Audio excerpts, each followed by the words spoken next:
Sejarah perkembangan ERP, Enterprise Resource Planning. Sejarah perkembangan Enterprise Resource Planning menurut Leon, 2008, 18, 20, dibagi menjadi 4 tahap, yaitu 1. Material Requirement Planning, MRP, 2. Closed Loop MRP, 3. Manufacturing Resource Planning 2, MRP 2, 4. Enterprise Resource Planning, ERP. Material Requirement Planning, MRP, merupakan hasil pengolahan atau pemrosesan dari Bill of Material, BOM, yang dimulai pada tahun 1960-an dan mulai terkenal pada tahun 1970-an. Saat itu, orang yang bekerja pada manufaktur dan perencanaan produksi sedang mencari metode yang lebih baik dan lebih efisien untuk memesan bahan baku dan menemukan MRP sebagai solusi sempurna untuk kebutuhan manufaktur dan perencanaan produksi karena mampu memecahkan masalah-masalah utama yang ada. 2. Closed Loop MRP. Sistem MRP berubah menjadi sesuatu sistem yang lebih baik dari hanya sekadar cara untuk memesan. Sistem MRP dapat mengelola tanggal jatuh tempo dari pemesanan dan dapat mendeteksi serta memberikan peringatan ketika suatu barang tidak diterima pada saat tanggal jatuh tempo. Terdapat beberapa tools yang dikembangkan untuk mendukung perencanaan penjualan dan produksi, pengembangan jadwal produksi, peramalan, perencanaan kapasitas, dan pemrosesan pemesanan.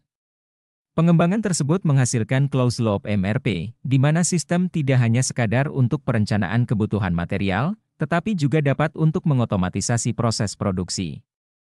3. Manufacturing Resource Planning 2, MRP 2. Tahap ketiga perkembangan dari ERP disebut dengan MRP 2 yang merupakan metode untuk perencanaan yang efektif dari sumber daya yang dimiliki oleh perusahaan manufaktur.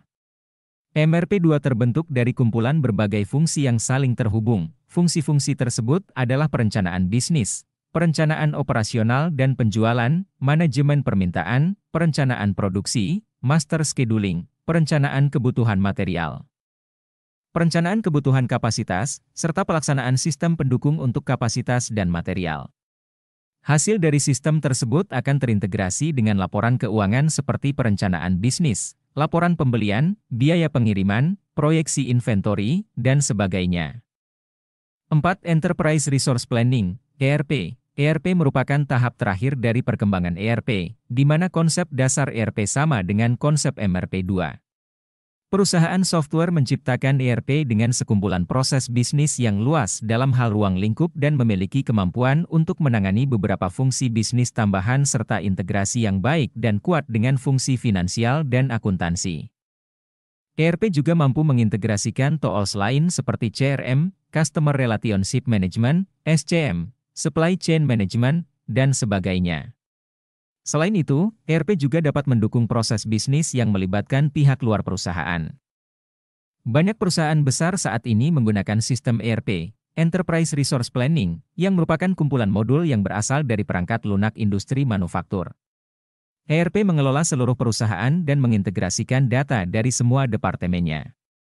Teknologi ERP dapat digunakan untuk menangani berbagai tugas, termasuk keuangan, sumber daya manusia, produksi, marketing, dan logistik.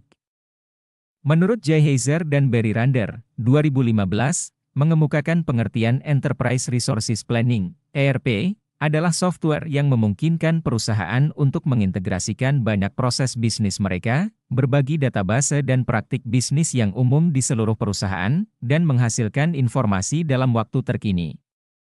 Karena sistem kerja manufaktur berpusat pada pekerjaan mesin, penggunaan ERP dalam perusahaan sangat menguntungkan industri karena mengurangi biaya operasi seperti menyimpan data di kertas. Beberapa manfaat penggunaan ERP dalam perusahaan adalah sebagai berikut. 1. Menyederhanakan berbagai aktivitas operasional yang memakan banyak tenaga dan waktu karena semuanya dapat dilakukan secara otomatis. 2. Data yang telah dimasukkan ke dalam sistem ERP membuat kolaborasi antar departemen akan berjalan lancar, karena tiap departemen dapat mengakses data dari departemen lainnya. 3. Karena sebagian besar aktivitas operasional dilakukan secara otomatis, sehingga berbagai kendala, gangguan, dan kerusakan dapat diantisipasi dengan baik. Pekerjaan yang kompleks dapat diselesaikan dengan lebih cepat, sehingga dapat mengurangi biaya tenaga kerja. 4. Seluruh data disimpan dalam sistem terpusat sehingga titik akses dapat dimonitor dengan ketat dan keamanannya terjaga. 5. Penting bagi bisnis untuk mendapatkan laporan yang lengkap, konsisten, serta real-time untuk membuat perakiraan yang akan mempengaruhi keputusan yang akan diambil dan ERP mampu untuk memfasilitasi semua hal tersebut. Hoir, Rahmawati, Maulana, Amrozi, Qiyamulaili, 2021. Manfaat dan keuntungan ERP, sistem dan teknologi apapun yang luar biasa dan canggih pasti memiliki kelebihan dan kekurangan. Konsep ERP ini menawarkan banyak manfaat bagi pengguna sistem informasi terpadu, antara lain. 1. Sistem yang terintegrasi dalam organisasi yang memungkinkan pengambilan keputusan dan proses lainnya dilakukan secara efisien dan efektif. ERP juga memungkinkan integrasi di seluruh dunia. Data dapat terintegrasi karena hambatan otomatis, seperti perbedaan budaya, bahasa, dan mata uang. 2. Tidak hanya memasukkan orang dan data, tetapi juga menghilangkan kebutuhan untuk sinkronisasi dan pemutakhiran berbagai sistem komputer. 3. Kemampuan untuk menggabungkannya membantu melaksanakan manajemen rantai pasokan. Keuntungan menggunakan sistem perencanaan sumber daya organisasi yang terintegrasi dengan database terpusat meliputi 1. ERP menggabungkan informasi keuangan dan data bisnis. Semua data perusahaan disimpan dalam berbagai database yang menghubungkan berbagai departemen dan arus informasi. 2. Kemampuan pemantauan yang lebih baik dan keuntungan manajemen menjadi lebih jelas di setiap aspek bisnis. Karyawan menjadi lebih produktif dan efisien karena mereka dapat dengan cepat mengumpulkan data dari dalam dan luar departemen mereka sendiri. 3. Pelayanan pelanggan yang lebih baik karena karyawan dapat mengirimkan pesanan, persediaan, dan detail transaksi pelanggan dengan lebih cepat. 4. Kontrol akses yang lebih baik untuk organisasi ERP dapat menggabungkan berbagai model perizinan dan keamanan untuk memungkinkan akses data yang lebih mudah.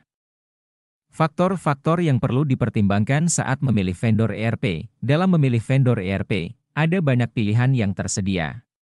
Oleh karena itu, saat memilih vendor ERP, Anda harus mempertimbangkan berbagai faktor yang mempengaruhi keputusan Anda. Beberapa faktor yang perlu dipertimbangkan termasuk faktor-faktor berikut.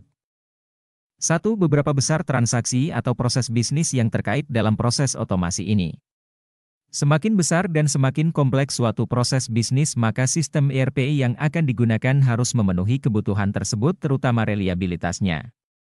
Ini akan terlihat dari besaran platform perangkat keras yang digunakan. 2. Pengalaman vendor dalam implementasi dengan perusahaan yang mempunyai proses bisnis yang sama akan sangat penting. Referensi tersebut dapat digunakan sebagai pembanding. 3. Kemampuan vendor developer dalam mengenal proses bisnis, ketajaman dalam pendefinisian proyek serta mengenal titik-titik kritis saat implementasi. 4. Sebuah perangkat lunak haruslah mempunyai skalabilitas dan kontinuitas support yang baik pada kebanyakan vendor. Untuk itu perlu sekali dalam kontrak pemeliharaan dicantumkan klausul penalti apabila terjadi kegagalan support. Tentunya lingkup support itu sendiri perlu didefinisikan dengan jelas dan tegas.